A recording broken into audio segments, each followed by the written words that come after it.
મંગળવારે અને શનિવારે હનુમાનજીને બુંદીનો પ્રસાદ ચડાવવાની પરંપરા છે.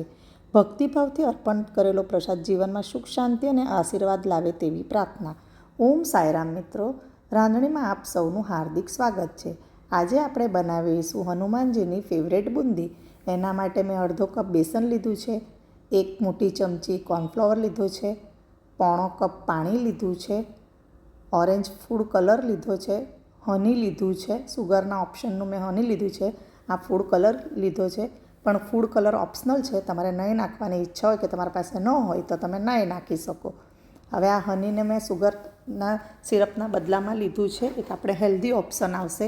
આપણે હવે આ બધી વસ્તુને મિક્સ કરી લઈએ અને એક સ્ક્વીઝ બોટલ લઈએ. તેના અંદર આ બેટરને આપણે ભરી લઈએ. દાદા તમારી બધાની મનોકામના પૂર્ણ કરે. ભક્તિમાં ભાવ સૌથી મોટો છે. તો ચાલો પ્રેમથી હનુમાન દાદા માટે બુંદીનો પ્રસાદ આપણે તૈયાર કરીએ. આપણે હવે ઘી લઈ લીધું છે. આના અંદર મેં પહેલાં પણ થોડી બુંદી ટ્રાય કરી હતી, એટલે આ ઘીનો કલર આવો છે.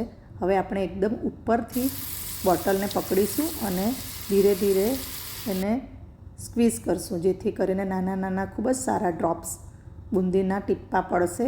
અને ફક્ત તમે 2 મિનિટના અંદર જ એને તમે પેપર ટોવેલ પર કાઢી લેવો, જેથી કરીને બધું ઘી એના અંદર વધારાનું ઘી બધું શોષી લેશે. તમે જોઈ શકો છો ખૂબ જ સરસ રીતે તૈયાર થઈ ગઈ છે. હવે આના અંદર તમારા ટેસ્ટ મુજબ તમે હની નાખી શકો છો. હવે આ જ બુંદીને તમે મિક્સરના અંદર દરદરી પીસી લેશો અને તેના અંદર ઇલાયચી પાવડર નાખીને તમે મોતીચૂરના લડ્ડુ પણ બનાવી શકશો. ખૂબ જ ઇઝી રેસીપી છે. આપણે દાદાનો પ્રસાદ રેડી થઈ ગયો છે. ખૂબ જ ઇઝી છે. તમે જરૂરથી ટ્રાય કરો અને મારી રાંધણીને લાઈક, શેર, સબસ્ક્રાઈબ કરજો. Thank you.